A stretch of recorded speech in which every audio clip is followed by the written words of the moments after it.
राष्ट्रवादी काँग्रेस पार्टीचे प्रांताध्यक्ष खासदार सुनील तटकरेजी, मंत्रिमंडळातील माझे सहकारी धनंजय मुंडेजी, रुपाली चाकणकर ताई, विक्रम काळेजी, अमरसिंह पंडितजी, जनार्दन तुपेजी, कल्याण आखाडेजी, वसीम बुराणजी, सूरज चव्हाणजी, अशोकरावजी ढग, संध्या सोनवणे, जयसिंह सोळंकीजी, राजेश्वर चव्हाण, योगेश क्षीरसागर डॉक्टर, सारिकाताई क्षीरसागर, राजकिशोर मोदी, रवींद्र तौर, राजेंद्र अण्णा राऊत, रेखाताई फड, प्रज्ञाताई खोसरे, शरद चव्हाण, अजिंक्य अणेराव, सुशांत पवार, बबनराव गवते, अमेर जेतपूरवाला, माझ्या बीड शहरातनं, बीडच्या ग्रामीण भागातनं, पंचक्रोशीतून आलेले सगळे माझे बांधव, सगळ्या माझ्या मायमाऊली, माझ्या भगिनी, माझ्या मुली, पत्रकार मित्र आणि माझ्या तरुण मित्रांनो, खरं तर सुरुवातीलाच मी आपल्या सगळ्यांचं जनसन्मान यात्रेच्या निमित्तानं एवढ्या मोठ्या संख्येने माझ्या मायमाऊलीतल्या जमल्या बांधवही आले, त्यांचं मनापासून स्वागत करतो। जनसन्मान यात्रेच्या निमित्तानं इथं वेगवेगळ्या पद्धतीनं महाराष्ट्रामध्ये आम्ही जातोय, आम्ही आमची भूमिका समजावून सांगतोय। कालच्या अर्थसंकल्पामध्ये राज्याच्या वारकऱ्यांना, शेतकऱ्यांना, माझ्या मायमाऊलींना, माझ्या बहिणींना, माझ्या बांधवांना, माझ्या युवा युवतींना काय योजना दिल्यात ते सांगण्याचं काम आम्ही करतो। सरकारमध्ये काम करत असताना आम्ही विकास काय साधला, आम्ही त्याच्यामध्ये गरीब माणसाला केंद्रबिंदू मानून कशा प्रकारे पुढे चाललोय, ह्या सगळ्या गोष्टी महाराष्ट्रातल्या जनतेला कळाव्यात, याच उद्देशाने ही जनसन्मान यात्रा सुरू केलेली आहे। मी, सुनील तटकरे, विक्रम काळे, धनंजय मुंडे, आम्ही सगळेजण जनतेचे सेवक आहोत। जनतेने आम्हाला त्या भागाचं प्रतिनिधित्व करण्याची संधी दिली आणि त्याच्यामुळे जनतेच्या सेवकांनी त्यांच्या इतर सहकाऱ्यांना बरोबर घेऊन जनतेचा सन्मान हा जनसन्मान यात्रेच्या निमित्तानं करायचा, हा या यात्रेमागचा खरा आमचा अर्थ आहे। आज 29 तारीख संपूर्ण देशामध्ये राष्ट्रीय क्रीडा दिन आपण त्या ठिकाणी साजरा करतोय। देशातल्या क्रीडा क्षेत्राला चालना देण्यासाठी विविध क्रीडा प्रकारात आपलं करिअर घडवून पाहणाऱ्या खेळाडूंना प्रोत्साहन देण्यासाठी हा राष्ट्रीय दिन दरवर्षी आपण साजरा करतोय। या राष्ट्रीय दिनाच्या निमित्तानं देखील माझ्या महाराष्ट्रातल्या, माझ्या देशातल्या, माझ्या बीड जिल्ह्यातल्या, माझ्या बीड शहरातल्या तमाम खेळाडूंना मी शुभेच्छा देतो। आपल्याला सगळ्यांना माहिती आहे की हॉकीचे जादूगार म्हणून मेजर ध्यानचंद यांची जयंती आज असते आणि तो राष्ट्रीय क्रीडा दिन म्हणून आपण साजरा करतो। त्यांच्या कारकिर्दीमध्ये आपल्या भारताने ऑलिम्पिक स्पर्धेत 3 वेळेला सुवर्ण पदक मिळवण्याची कामगिरी केली। अविश्वसनीय अशी कामगिरी करणारे मेजर ध्यानचंद हे भारतीय क्रीडा क्षेत्रातलं एक प्रेरणादायी व्यक्तिमत्व होतं। त्यांच्या जयंतीच्या निमित्तानं त्यांच्या कार्याला स्मरण करून त्यांना अभिवादन देखील करतो। एक अजून आठवण मी आपल्याला सांगतो की पॅरिस ऑलिम्पिकमध्ये पुरुषांच्या 3000 मीटर स्टीपल चेसमध्ये ऐतिहासिक कामगिरी करणाऱ्या आपल्या बीडच्या अविनाश साबळे याचं या निमित्तानं अभिनंदन करतो।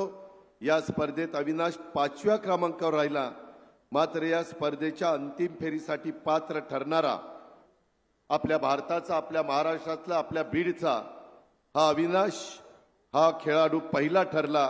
याचा आपल्या सर्वांना सार्थ अभिमान आहे। त्याच्या उज्ज्वल कारकिर्दीला देखील मी मनापासून शुभेच्छा देतो। एक आगळं वेगळं अशा प्रकारचं व्यक्तिमत्व अनेक तुमच्या माझ्या महाराष्ट्रामध्ये जन्माला आली, आपल्या परिसरामध्ये जन्माला आली। मी सुरुवातीला युगपुरुष छत्रपती शिवाजी महाराजांना, राजर्षी शाहू महाराजांना, घटनेचे शिल्पकार डॉक्टर बाबासाहेब आंबेडकरांना आणि महात्मा ज्योतिराव फुले यांना अभिवादन करतो। फार मोठे मोठे महापुरुष हे आपल्या राष्ट्राला आपल्या राज्याला मिळाले, हे आपलं भाग्य आहे. आणि त्यांनी त्या काळामध्ये जो विचार मांडला, जी दिशा दिली, त्या दिशेने पुढे गेलं तरच आपल्या सर्वांचं भलं होणार आहे, तरच आपल्या राज्यामध्ये जातीय सलोखा राहणार आहे, तरच आपण गुण्यागोविंदानी आपापल्या परिसरामध्ये काम करू शकणार आहोत. याचाही विचार पावलोपावली प्रत्येकाने मनामध्ये ठेवला पाहिजे.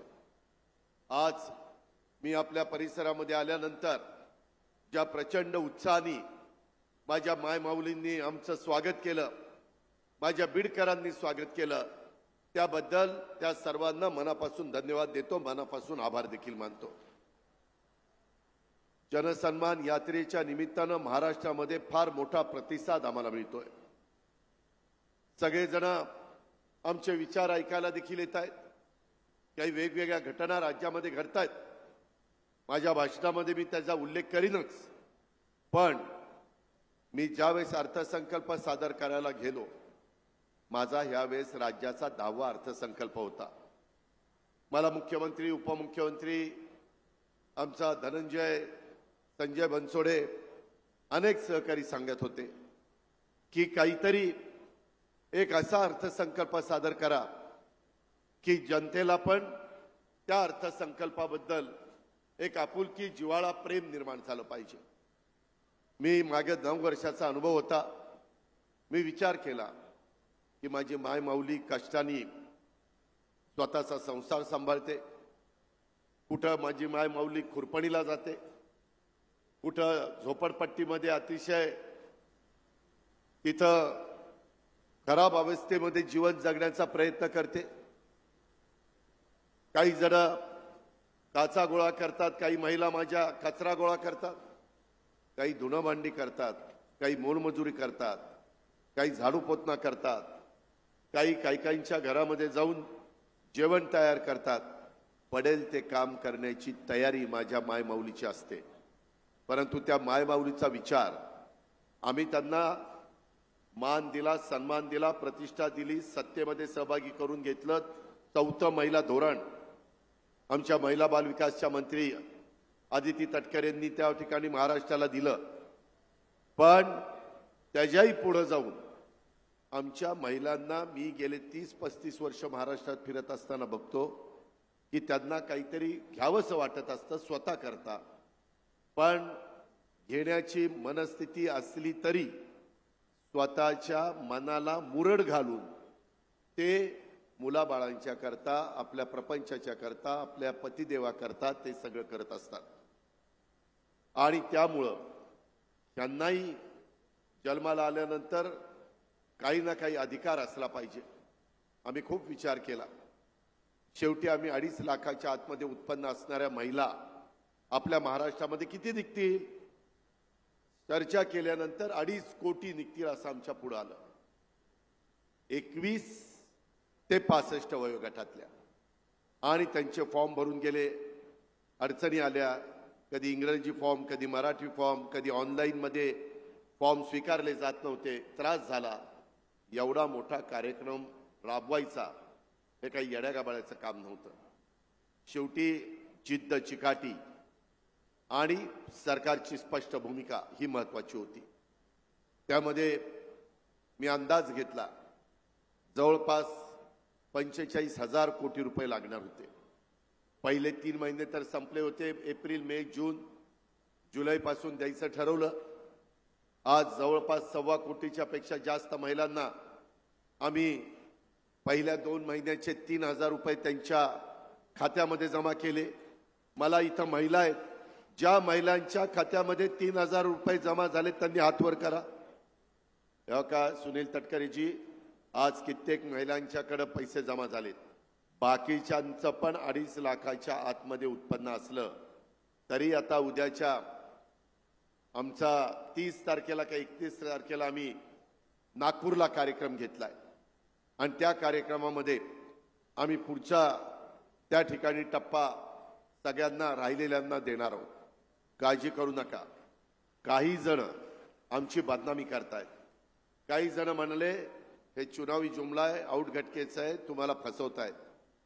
हा अजितदादाचा वादा आहे. माझ्या बहिणींना मी कधी फसवणार नाही. माझ्या बहिणींनी प्रेमाने मला राखी बांधलेली आहे. ही माझ्या बहिणींची ओवाळणी आहे, माझ्या मायमाऊलींची ओवाळणी आहे. ओवाळणीमध्ये कुठला भाऊ बहिणीला फसवत नसतो, परंतु निव्वळ खोटा नाटा प्रचार करताय. काही जण आमच्यातले चुकले, त्यांनी तसं म्हणायला नको होतं. काही जण म्हणले दिलेले पैसे काढून घेतो. मी आपल्याला सांगतो, मी राज्याचा अर्थमंत्री आहे. मायमाऊलींनो, महाराष्ट्रामध्ये ज्यांना ज्यांना पैसे मिळाले त्याचा एकाचा देखील 1 रुपया हा देखील कधी काढून घेतला जाणार नाही. हा माझा तुम्हाला शब्द आहे. हे काही चुकीचं बोलतायत, त्यांच्याकडे लक्ष देऊ नका. काही जणांना हे कुठेतरी आडकाठी निर्माण करायची आहे, चांगल्या योजनेचा बोजवारा करायचा आहे. पण आम्ही होऊन देणार नाही. आम्ही फार विचारांती हा निर्णय घेतलाय. एवढ्यावर थांबलो नाही. आता तुम्ही त्या पैशाचं तुम्हाला जे पाहिजे ते तुम्ही घ्या, तो तुमचा अधिकार आहे. उद्याच्याला नवऱ्याने सांगितलं हे ते 1,500 रुपये बघू, त्याला म्हणायचं नाही, माझ्या भावानी दिलेली ही ओवाळणी आहे, तुझा ह्याच्यामध्ये अधिकार नाही. हे माझ्या करता आहे, मी खर्च करणार, मला जिथं वाटेल तिथं करणार. कारण मला माहिती आहे महिला इथं तिथं वायफळ खर्च करत नाही. म्हणूनच आज राज्याचा कारभार आणि अनेकांचे संसार सुखाने चाललेले आहेत. त्याला एकमेव कारण माझी माय माऊलीन माझी बहीण आहे. हे देखील आपण सगळ्यांनी लक्षामध्ये घेतलं पाहिजे. एवढ्यावर नाही, आता आम्ही तुम्हाला 52 लाख कुटुंबांना 3 गॅस सिलेंडर वर्षाला मोफत देणार आहे. 52 लाख कुटुंब राज्यातली, त्यांना 3 गॅस सिलेंडर, त्याचे पैसे तुमच्या अकाउंटला.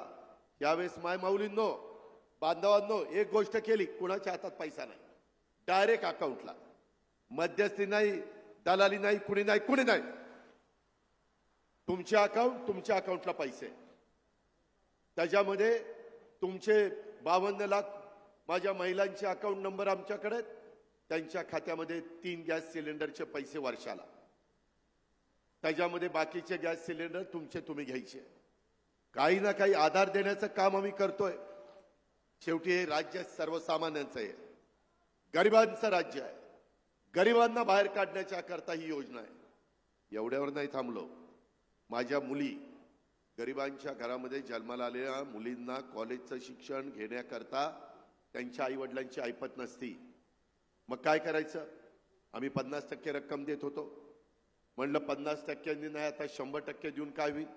कारण 50% देऊन देखील आई वडील म्हणायचे, अरे राहिलेले पण 50% भरायची आमची ऐपत नाहीये, आम्ही कुठनं आणायचे पोरी करता? काय करायचं? आणि त्याच्यातनं काही एखाद दुसरी घटना, त्या मुलीने आत्महत्या केली की मला पुढचं शिक्षण घ्यायचंय, मला डॉक्टर व्हायचंय, मला इंजिनियर व्हायचंय, मला वकील व्हायचंय, मला त्या ठिकाणी पायलट व्हायचंय, मला त्या ठिकाणी CA व्हायचंय, IAS व्हायचंय, IPS व्हायचंय, UPSC करायचंय, MPSC करायचंय. अहो, त्यांनाही स्वप्न आहेत ना. त्यांनाही उद्या वाटतं की मी चांगलं शिकावं आणि उद्याच्याला माझाही संसार चांगला व्हावा. का नाही त्यांना वाटू? तो त्यांचा अधिकार नाहीये? आहे. आणि म्हणून आम्ही आता गोरगरिबांच्या मुलींचं शिक्षण, कॉलेजचं, तिला ज्या साईडला पाहिजे तिथं जा, तुझे 100% फी राज्य सरकार भरणार आहे. शिक, काय शिकायचं ते शिक. मला माहिती आहे, एका घरातली एक मुलगी शिकली तर अख्खं घर पुढे जातं. ती घराची लक्ष्मी असते आणि त्या लक्ष्मीला आपल्याला पुढे न्यायचं आहे. ही आमची भूमिका आहे. काय चुकलं ह्याच्यात? विरोधक टीका करतात, विरोधक कोर्टामध्ये जातात, योजना कशा बंद होतील ते बघतात, पहिल्यांदा टिंगलटवाळी करतात, काय देऊन दिलं म्हणतात.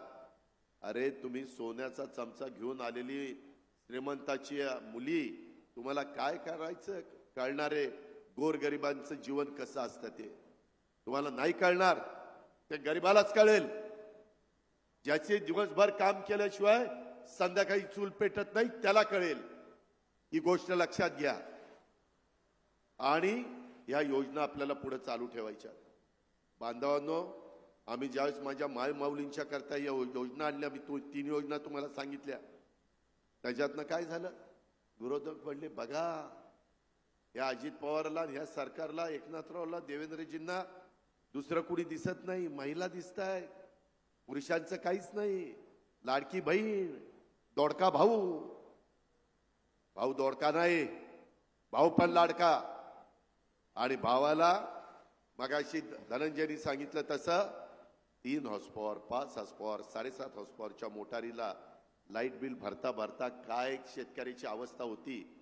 माझा बळीराजा कसा त्या ठिकाणी अडचणीत येतो हे आम्हाला माहिती ना. आमच्या पण 3च्या 5च्या 7.5च्या मोटारी आमच्याही बांधकरूंच्या आहे, आम्हालाही माहिती आहे. आणि उद्याच्याला वीज बिल नाही भरलं तर कनेक्शन तोडल्यावर तो शेतकरी अक्षरशः व्याकुळतीला येतो. काय करावं सुचत नाही. पाऊसकाळ चांगला झाला तर पाणी उपसायचं कसं. आता मी आणि सुनीलजी आम्ही विक्रम त्या नांदेडवरून बीडला येत होतो. येताना विहिरी सगळ्या फुल भरल्या, गोदाकाठ गोदावरी फुल चाललेली आहे. माजलगावमध्ये पाणी नाहीये, परंतु आता जायकवाडी 70% पुढे गेले. अजून पाऊस पडणार आहे. पांडुरंगाला माझी प्रार्थना आहे, पांडुरंगा माझं माजलगाव देखील भरू दे, माझं येलदरी भरू दे, माझं सिद्धेश्वर भरू दे, माझं मांजरा भरू दे. त्याच्याशिवाय माझा इथला शेतकरी सुखाने समाधानाने शेतीवाडी करू शकत नाही. आणि ते पाणी आता पुढं त्या ठिकाणी येईल. या प्रकारे आपण करतोय. आणि हे मात्र आमची चेष्टा टिंगलटावाडी करतायत. माग काँग्रेसने पण मला आठवतंय, तटकरे साहेब तुम्हाला आठवत असेल 2003च्या निवडणुकीमध्ये असंच सुशील कुमार शिंदे काँग्रेसचे मुख्यमंत्री होते. वीज माफी केली आणि निवडणूक झाल्यावर वीज माफी कॅन्सल करून टाकली. म्हणलं का नाही, म्हणले आपलं काम झालं आता बस. मी आपल्याला सांगतोय माय माऊलींनो, बांधवांनो, तुम्ही येणाऱ्या विधानसभेच्या निवडणुकीमध्ये महायुतीला निवडून द्या, घड्याळाला निवडून द्या. पुढेही 5 वर्ष या योजना चालवण्याचा शब्द मी तुमच्या मार्फत अख्ख्या महाराष्ट्राला देतो. कारण आम्ही शासनाची तिजोरी 10 वर्ष सांभाळलेली आहे. आम्हाला अनुभव आहे कुठं काटकसर करायची, कुठं त्या ठिकाणी खर्च करायचा, कुणाला लाभ द्यायचा, गळती कशी थांबवायची, उत्पन्न कसं वाढवायचं, हे सगळं आम्हाला बारकावे माहिती आहेत. केंद्रातनं निधी कसा आणायचा. आजच पेपरला बातमी आली, दिघीला त्यांच्या मतदारसंघात, तुमचाच मतदारसंघ MIDC दिघी पोर्ट 7,500 कोटीचा कार्यक्रम कालच्या कॅबिनेटमध्ये मंजूर झाला. आज तारीख किती आहे? 29. उद्या 30 तारीख आहे. उद्या देशाचे पंतप्रधान आपल्या मुंबईमध्ये येत आहेत आणि पालघरला वाढवण पोर्ट म्हणजे वाढवण बंदर 1.25 लाख कोटीच्या कामाचं भूमिपूजन आहे. 1.25 लाख कोटी. 10 ते 12 लाख मुलांना मुलींना तिथं काम मिळणार. यांच्या इथं 10 ते 12 लाख मुला मुलींना तिथं काम मिळणार. रोजगार निर्माण करण्याचा प्रयत्न आमचा चाललाय. केंद्राची मदत आम्ही घेतोय. मध्ये परळीला कृषी प्रदर्शन आमच्या धनंजयनी भरवलं होतं. देशाच्या कृषी मंत्र्याला बोलवलं होतं. आम्ही सगळे होते, मुख्यमंत्री, दोन्ही उपमुख्यमंत्री. धनंजय तिथं होता. आणि तिथं आम्ही काय सांगितलं, आता कांदा निर्यात बंदी करायची नाही, शेतकऱ्याला भाव मिळू द्या. माझ्या सोयाबीनला, कापसाला आता 5,000 रुपये हेक्टरला दिले, पण आम्ही त्यांना सांगितलं भाव याच्यापेक्षा वाढला पाहिजे, माझ्या शेतकऱ्याला परवडलं पाहिजे. एवढंच नाही, ऊसाच्या बद्दल पण सांगितलं. ते म्हणले की 1 दिवस देतो, तुम्ही या, दोन्ही उपमुख्यमंत्री, मुख्यमंत्री, आपण त्याची चर्चा करून मार्ग काढू. 13 वर्ष मध्य प्रदेशचे ते मुख्यमंत्री होते. 13 वर्ष त्यांनी तिथं कृषीचं क्रांती करून दाखवली. आणि त्या पद्धतीनं आपल्याला आपल्या राज्यामध्ये देखील माझ्या शेतकऱ्याची, माझ्या बळीराजाची मदत त्या ठिकाणी करायची. त्याच्या कामाला दाब मिळाला पाहिजे, त्याच्या कष्टाचं चीज झालं पाहिजे. आणि ह्याकरता केंद्र सरकार आज आपल्या विचाराचं आहे. तुम्ही काळजी करू नका. आज आम्ही माझ्या बांधवांना जसं 3 हॉर्सपॉवर 5 हॉर्सपॉवर 7.5 हॉर्सपॉवरचं वीज मी माफ केलं, पुढचं भरायचं नाही आणि मागचं द्यायचं नाही. मी बघतो काय करायचं ते. तुम्ही फक्त चांगली शेतीवाडी करा, चांगला संसार करा, मुलाबाळांना चांगलं शिक्षण द्या, निर्व्यसनी राहा. माझ्या वारकरी संप्रदायाने जो विचार सांगितलेला आहे, साधू संतांनी जो विचार सांगितला आहे, त्या रस्त्याने आपल्याला जायचंय. त्यानंच तुमचं माझं भलं होणार आहे. हा विचार आपण डोळ्यासमोर ठेवा आणि ह्या पद्धतीनं आपण पुढे जात असताना मला तुम्हाला सांगायचंय की या योजना दुधाला, दूध माझ्या बीड जिल्ह्यात पण आहे. मला वाटतं आष्टी पाटोदा भागात धनंजय दूध बऱ्यापैकी आहे ना. आष्टी पाटोद्याला दूध आहे. तुम्ही दुधाचा धंदा करा. दुधाचा दर कमी आम्ही 5 रुपये लिटरला वाढून दिले.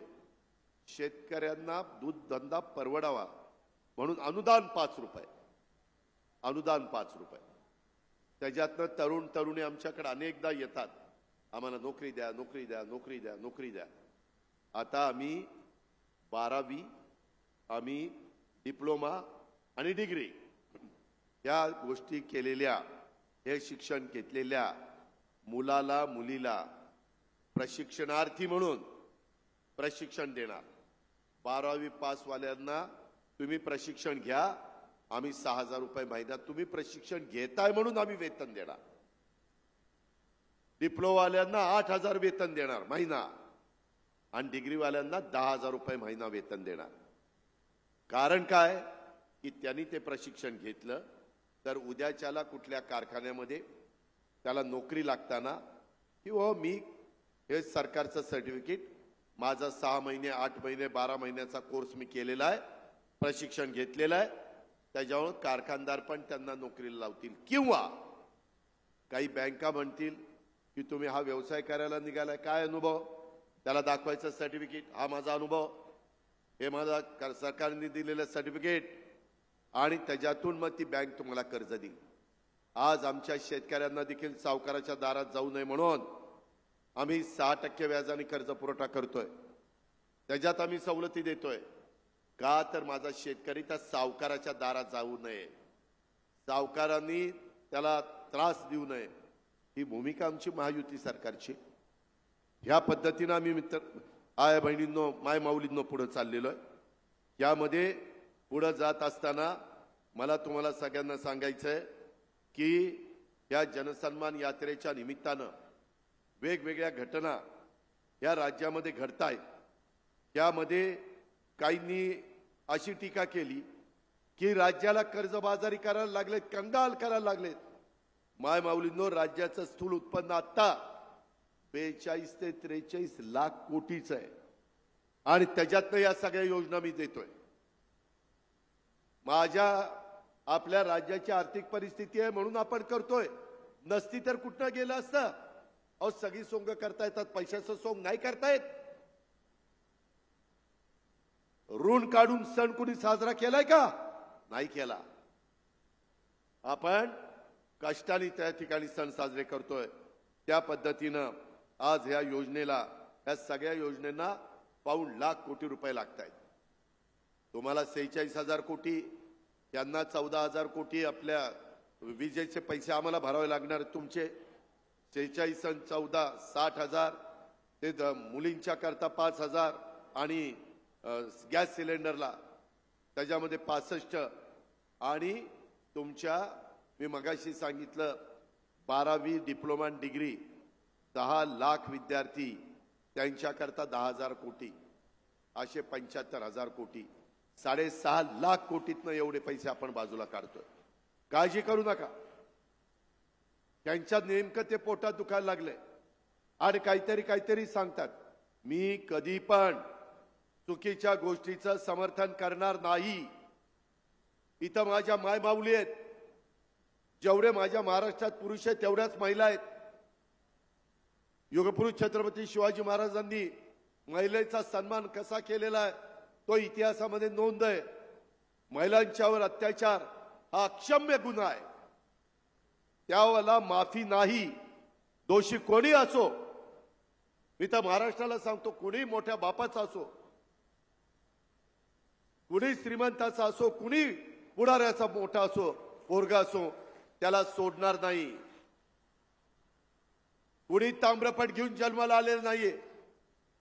सत्ता येते सत्ता जाते, सत्तेला आपापलेले आम्ही नाहीये. सरकार येतील सरकार जातील, पण माझ्या माय माऊलींचा, माझ्या मुलींचा, महाराष्ट्रातल्या महिलांचा सुरक्षेबाबत कोणालाही पाठीशी घातलं जाणार नाही. महिलांच्या सुरक्षेला सर्वोच्च प्राधान्य, अजिबात तिथं हायगाई केली जाणार नाही. ही आमची भूमिका आहे.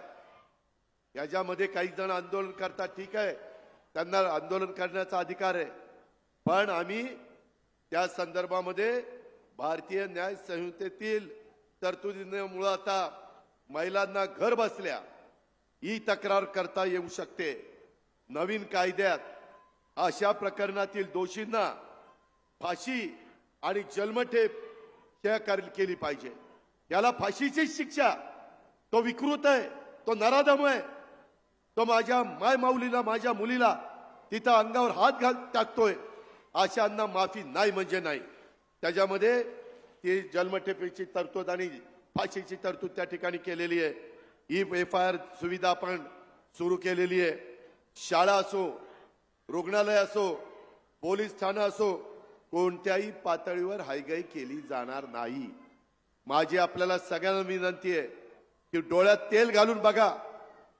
कुणालाही तिथं सोडलं जाणार नाही. एकदम कडक भूमिका ही महिलांच्या बाबतीमध्ये राज्य सरकारतर्फे आणि वर केंद्र सरकारतर्फे देखील त्या बाबतीमध्ये घेतली जाणार आहे. हे पण आपण सगळ्यांनी लक्षात घ्या. माय माऊलींनो, बांधवांनो, आपले युगपुरुष छत्रपती शिवाजी महाराज, आज देखील आपण शिवाजी महाराजांचा फोटो बघितला, पुतळा बघितला, नतमस्तक होतो. दैदिप्यमान अशा प्रकारचा इतिहास आहे. हिंदवी स्वराज्याची स्थापना केली. सगळ्या 18 पगड जाती 12 बलुतेदारांना घेऊन केली. भेदभाव केला नाही. त्यांच्या पुतळ्याच्या बाबतीमध्ये जी घटना घडली, काही जण म्हणतात हे अमक्यानी काम केलं, नेव्हीने केलं, कोण म्हणते PWD केलं, कुणीही काम करू देत. चूक ती चूकच आहे, त्याला अजिबात माफी नाही. ते कोणी दोषी असेल, तो अधिकारी असेल, तो कुणी असो, त्याला माफी नाही. त्याचा संपूर्ण तपास करून त्या संदर्भात दोषीवर अशी कडक कारवाई केली जाईल की पुढं 10 पिढ्या नाही, सगळ्यांना देखील लक्षात राहिलं पाहिजे. महापुरुषांच्या पुतळ्याच्या बाबतीमध्ये जर काही चूक केली तर महाराष्ट्र त्याला माफ करत नाही. हा इतिहास आपल्याला त्याच्यातून निर्माण करायचा आहे. झालं हे अतिशय चुकीचं आहे. अतिशय म्हणजे मनाला वेदना देणार आहे. कुणाच्याच बाबतीमध्ये, कुणाच्याही सरकारच्या काळात ते होऊ नये या मताचा मी स्वतः आहे. आणि त्याच्याबद्दल मी कालच स्वतः राज्याच्या जनतेची माफी देखील मागितली, तुम्ही पाहिलं असेल. मला दुसरं एक तुम्हाला सांगायचं आहे. कालच्या लोकसभेच्या निवडणुकीच्या निमित्तानं तो तुमचा अधिकार होता, परंतु संविधान बदलणार असं आमच्या मागासवर्गीयांच्या मध्ये एक प्रचार केला गेला. आम्ही सांगत होतो, नाही रे बाबा, संविधान आपलं जगातलं सर्वोच्च संविधान आहे. आपण ते कुणी त्याला हात लावू शकत नाही. पण विरोधकांनी त्याच्यामध्ये फेक नरेटिव्ह सेट केला आणि त्याच्यातून संविधान बदलणार, आरक्षण जाणार, अमुक होणार, अब की बार 400 पार असं काहीतरी माझ्या मागासवर्गीय समाजाने मनात घेतलं, आदिवासी समाजाने मनात घेतलं. त्याचा फटका आम्हाला बसला. परंतु आम्ही पुन्हा तुम्हाला सांगतो, ते खोटं होतं, ते चुकीचं होतं. लोकांना फसवलं गेलं, दिशाभूल केली गेली. आता देखील आपण सावध व्हा. आम्ही खोटं बोलणार नाही. आम्ही स्पष्ट बोलणारे लोक आहोत. आम्ही शब्दाचे पक्के आहोत. कधी कधी आम्ही बोलल्यानंतर थोडासा लोकांना तो शब्द लागतो, पण आमची भूमिका स्वच्छ असते, आमचं मन स्वच्छ असतं. आणि म्हणून मी आपल्याला सगळ्यांना सांगेन, मी माझ्या मागासवर्गीय समाजाच्या करता मागा पण सरकारमध्ये बार्टी आणलं. माझा मातंग समाज माझ्याकडे आला. इतरांकडे गेला, महायुतीच्या इतर घटकांच्याकडे गेला. म्हणले आमच्या त्या बार्टीचा आम्हाला उपयोग होत नाही, आमच्याकरता वेगळं काहीतरी काढा. त्यांच्याकरता मग आपण आरटी आणलं. मातंग समाजाला आरटी आणलं की नाही? सुरू केलं, आरटी आणलं. बार्टी माझ्या नवबौद्ध आणि इतर समाजातल्या घटकातल्यांना आरटी माझ्या मातंग समाजाला, मराठा समाजांच्या करता सारथी आणलं, ओबीसी समाजाच्या करता महाज्योती आणलं, आदिवासी समाजाच्या करता टार्टी आणलं.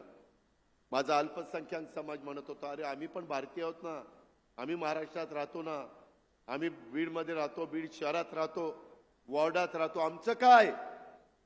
त्यांच्याकरता आम्ही प्रयत्न केला आणि मार्टी आणलं. आणलं की नाही विचारा. मार्टी आणलं. शेवटी सगळ्यांना घेऊन जायचंय बरोबर, भेदभाव करायचा नाही, सगळ्या गरिबांना न्याय द्यायचा आहे, जातीभेद करायचा नाही, जातीचा पातीचा नात्याचा गोत्याचा विचार नाही करायचा. ही शिवशाहू फुले आंबेडकरांची शिकवण आहे, ती विसरायची नाही. आणि ह्या पद्धतीने आम्ही आता पुढे चाललेलो आहे. त्याच्यातून अमृत हे देखील काही घटकाच्या करता ती संस्था काढली. अमृत कुठल्याही समाजातला मुलगा किंवा मुलगी त्या संस्थेच्या योजनेमधनं वंचित राहता कामा नये. मौलाना आझाद महामंडळाला देखील 1000 कोटीचा भाग भांडवल दिला आणि 60 कोटीच्या ऐवजी 500 कोटीची गव्हर्नमेंट गॅरंटी दिली. आम्ही त्याच्यामध्ये आहोत ना, तुम्ही का घाबरता? ह्या गोष्टीचा विचार समाजातल्या सर्वांनी त्या ठिकाणी केला पाहिजे. आणि अशा पद्धतीनं समाजातल्या वेगवेगळ्या जाती धर्माला न्याय देण्याची भूमिका ही आम्ही लोकांनी त्या ठिकाणी स्वीकारलेली आहे. अनेक योजना आम्ही त्या बाबतीमध्ये केलेल्या आहेत. त्या सगळ्या योजना सांगून मी आपला सगळ्यांचा वेळ घेत नाही. त्याच्यामध्ये एक नंबर आहे 98 61 71 71 71, 98 61 71 71 71. त्याला तुम्ही व्हॉट्सअप करा. तुम्ही जे जे विचाराल ते त्याच्यात येईल, तुम्हाला उत्तरं येतील. त्याच्यामध्ये मराठी, इंग्रजी, हिंदी कुठलं पाहिजे त्या भाषेत येईल. तुम्ही सांगायचं मराठीत पाहिजे, मराठीत येईल. तुम्ही सांगितलं हिंदीत पाहिजे, हिंदीत येईल. 3च भाषा त्याच्यामध्ये ठेवलेल्या आहेत. आणि ह्याच्यातून या ज्या काही लाभार्थ्यांना लाभ देण्याच्या करता आम्ही जनसन्मान यात्रेच्या निमित्तानं फिरतोय. त्याच्यातून माझ्या माय माऊलींना, माझ्या बांधवांना बळ आम्ही देतोय, लाभ पण देतो, त्या लाभाचं बळ पण तुम्हाला मिळावं ही आमची त्या ठिकाणी भूमिका आहे. आणि ही भूमिका समजून सांगण्याच्या करता राज्यातल्या वेगवेगळ्या भागामध्ये आम्ही जातोय. खूप चांगला प्रतिसाद त्या ठिकाणी मिळतोय. काही आरक्षणाचे प्रश्न आहेत. मुस्लिम समाजाला वाटतं की आमचं 5% आरक्षण द्यावं. मराठा समाजाला 10% आरक्षण दिलंय, परंतु त्याच्यातला काही घटक म्हणतोय आम्हाला असं आरक्षण नको, आम्हाला वेगळ्या पद्धतीनं आरक्षण पाहिजे. वेगवेगळ्या इतर पण समाजाच्या आरक्षणाच्या मागण्या आहेत, तो त्यांचा अधिकार आहे. शेवटी आपण सगळ्यांचं ऐकून घेऊन, सगळ्यांना विश्वासामध्ये घेऊन, बहुमताचा आदर करून पुढे त्याच्यामध्ये जात असतो. ही महाराष्ट्राची परंपरा आहे, ही महाराष्ट्राची आजपर्यंत कामाची पद्धत आहे. सभागृहामध्ये देखील धनंजयला, विक्रमला विचारा, एक मताने ठराव पास केले. विधान परिषदेत असो, विधानसभेत असो, आरक्षणाच्या बाबतीमध्ये कुणाचाच कुणाला विरोध असण्याचं कारण नाही. याही गोष्टीची नोंद आपण सगळ्यांनी या निमित्तानं घ्यावी. आम्ही यावेळेस राज्य सरकारकडनं पोलीस पाटलाचं मानधन वाढवलं, कोतवालांचं वाढवलं, आशा सेविकांचं वाढवलं, गट प्रवर्तकांचं वाढवलं, अंगणवाडी सेविकांचं वाढवलं. अशा वेगवेगळ्या अजून काहींचं राहिलंय. माय माऊलींनो, ह्याची मला जाणीव आहे. आम्ही टप्प्याटप्प्याने पुढे चाललोय.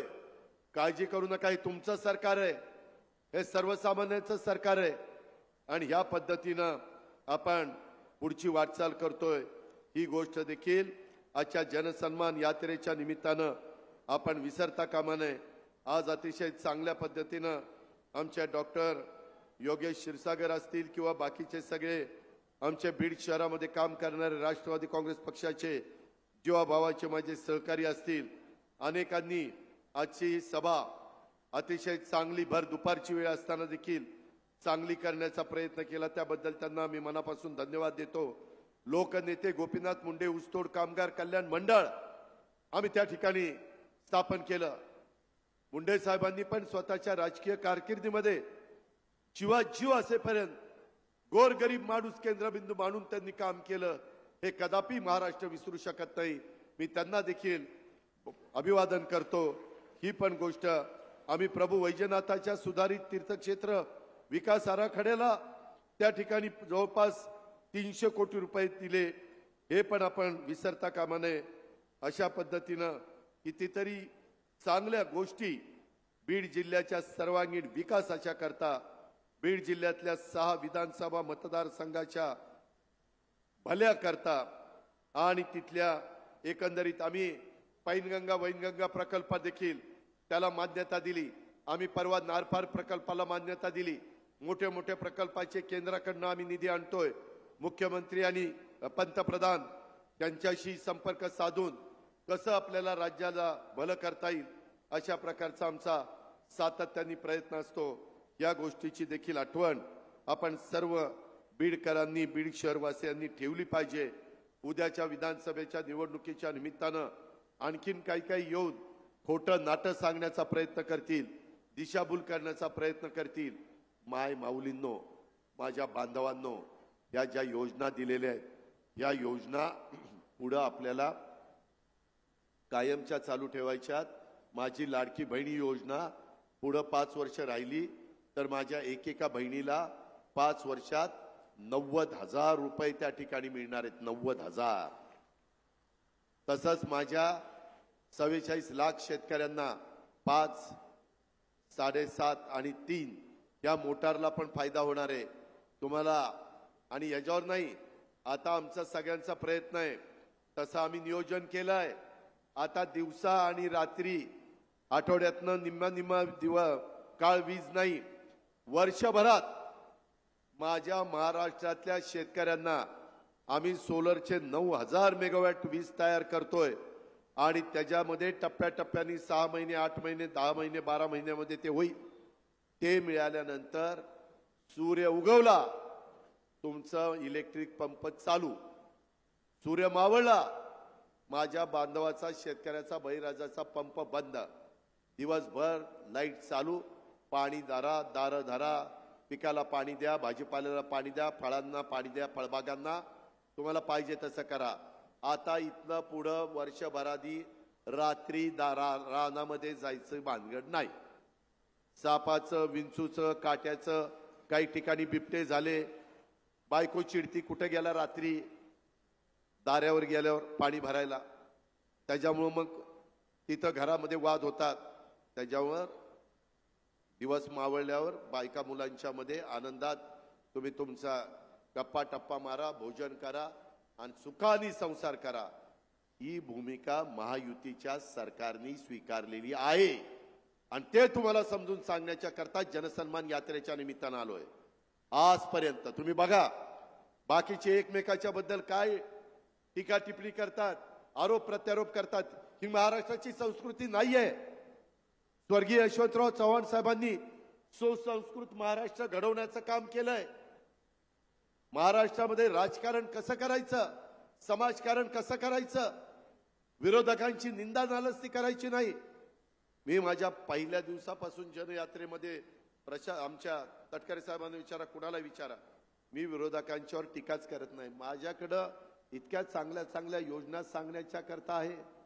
आम्ही विकास कामं केलेली आहेत, करोडो रुपयाचा निधी मी डीपीडीसीच्या निमित्तानं आणि या जिल्ह्याच्या निमित्तानं पालकमंत्र्याला विचारात दिला का नाही, सगळ्या भागाला दिलाय, त्याचा उपयोग करून घ्या।